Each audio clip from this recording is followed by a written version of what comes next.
Hello there and welcome back to another video, and today I'm going to be reviewing Doctor Who The Devil's Chord. So let's get into it.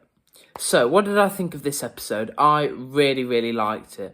I thought it was like really well well done, fast paced. One thing I was like not sort of like looking forward to in a way was sort of like the 2 episode drop at once on BBC iPlayer and Disney Plus around the world.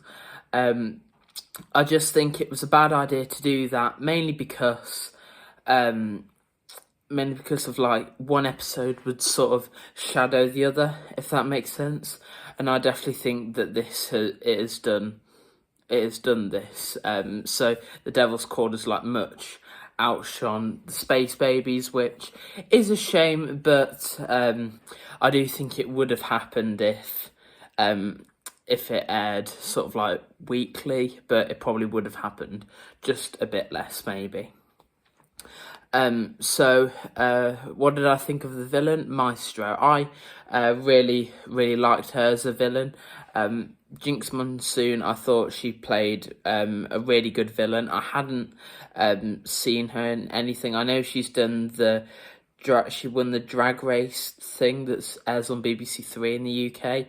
I know she was on that because it said on the press release, but I hadn't seen her in anything. I know she's done a few musicals, I think, but I'm not too much of a fan of musicals, so I couldn't really comment on it. But in this, she definitely was really good, and definitely sort of like added sort of like a creepiness to it, if that makes sense. Like the way she like moved around was very sort of like creepy, and the way she like just stood there, it like would invoke fear on you, which I think is very hard to do for some Doctor Who villains to do. Like there's very few Doctor Who villains which have actually scared me.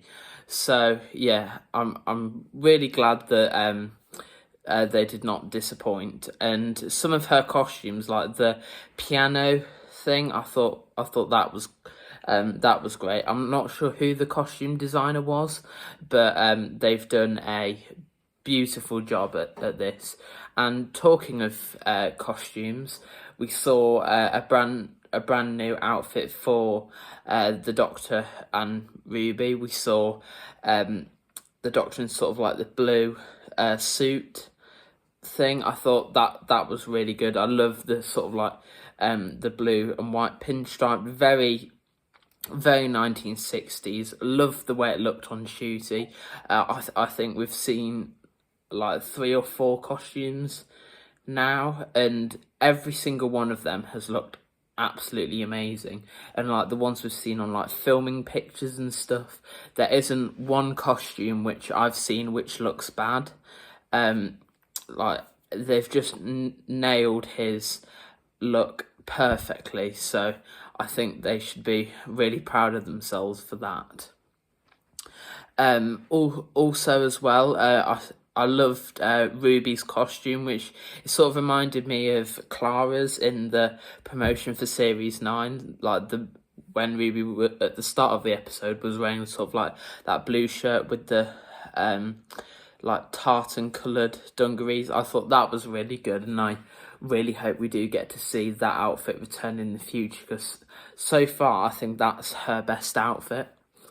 Also as well, I loved the scene where Maestro plays the Doctor Who theme tune on the piano, and then it sort of like slowly transitions into the actual theme. It sort of reminded me of, I think it was in Series 9, in Before the Flood, when the 12th Doctor played on the electric guitar. I thought the piano version was like the very early Doctor Who theme tunes. So for the first and second Doctors, when it was like mainly just like piano and stuff like that. One thing I wasn't too much of a fan of is I felt like the Beatles were very much sidelined after like the first 5-10 minutes. You got those like two parallel scenes with the Doctor and Paul McCartney and John Lennon and Ruby. I would have maybe liked it if they sort of like went round each Beatle and said like why they don't feel the same about music anymore, why they don't really want to write it. I felt like especially Ringo and George Harrison, I felt like they were like quite sidelined. I don't even think they had any lines, if not maybe like one or two, which was quite a shame. It would have been better to see some like more character development for them. And I think despite what a lot of people have been saying, yes, they may not look exactly like them, but especially for the performance of the person who played John Lennon, I felt like that performance was spot on. You could definitely tell it was John Lennon. I would have maybe liked to see them more included to the actual plot instead of just coming in at the start, doing a little bit, not really focused on in the middle, and then coming in at the end. There was sort of like an afterthought. I thought maybe, but I still love seeing the Beatles. Nonetheless, and hopefully they get to appear in the future.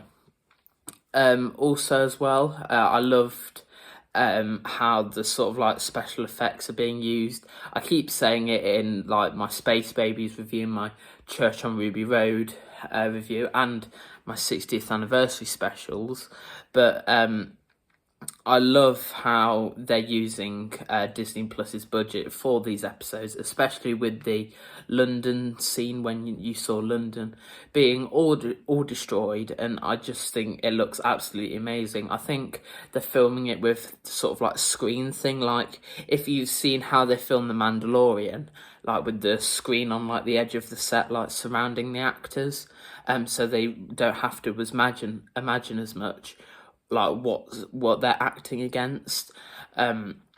I think that's how they're filming it from what I gathered on Doctor Who Unleashed.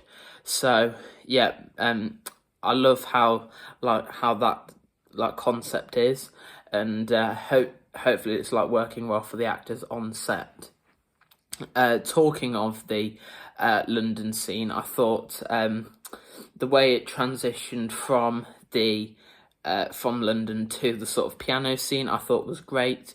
When you saw Jinx Monsoon just standing there and then like talking to the Doctor, it very much reminded me of that theatre scene with the toy maker in the Giggle. So also as well, talking of the toy maker, it was said that Maestro was the child of the toy maker, whether that's in a literal sense of she's literally the child of the toy maker, or a child as in a creation of the toy maker's domain.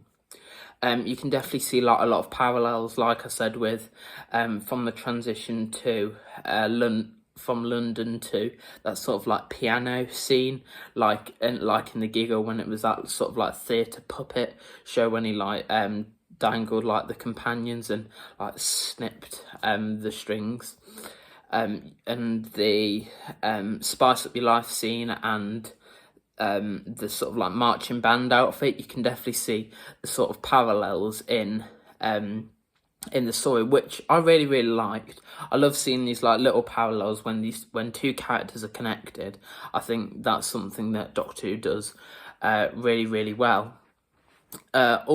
Also as well, again, I loved like the time period that it's set in, and when they mentioned Susan, I jumped up for joy.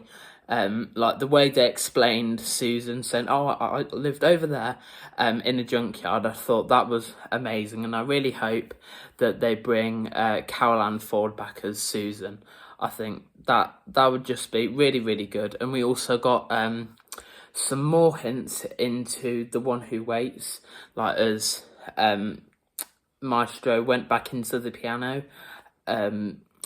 She said The One Who Waits is almost here, so I'm still not really sure who it could be. Maybe it could be Susan Twist. I can't remember like her character's name, but that's what the actress name is. And she also got an appearance in this episode. She was the cafeteria worker who handed the doctor her tea. So it definitely seems like a storyline element is returning for this season, which is really good to see. And also, a couple of my favourite scenes from this episode is when the doctor used this sonic screwdriver to, I'm not sure really what it was, but I think it was to take all the sound out of the world.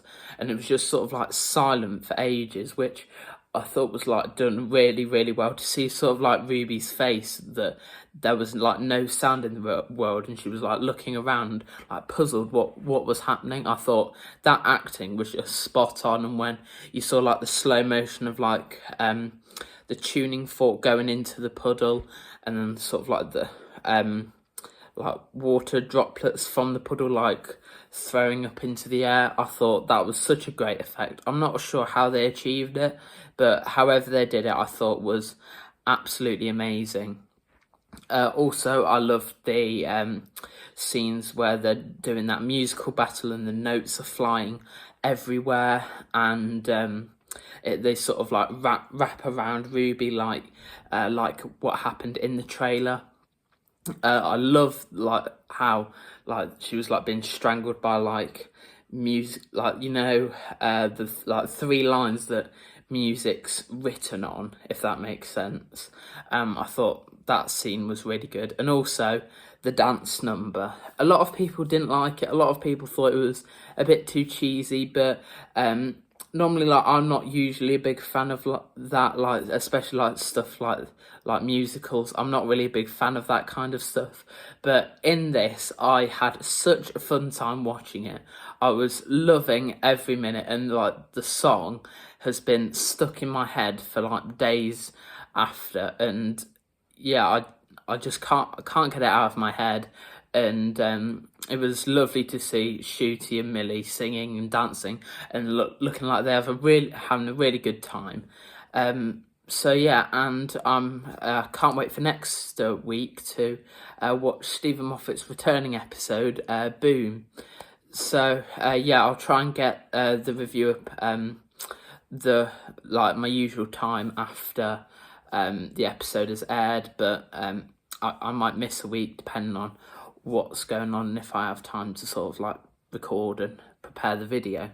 So yeah, let me know what you thought of this episode in the comment section down below, and let me know your theories for the rest of the series and for Boom, or for the Doctor and Ruby, or any of the other mysteries that are going on in this season.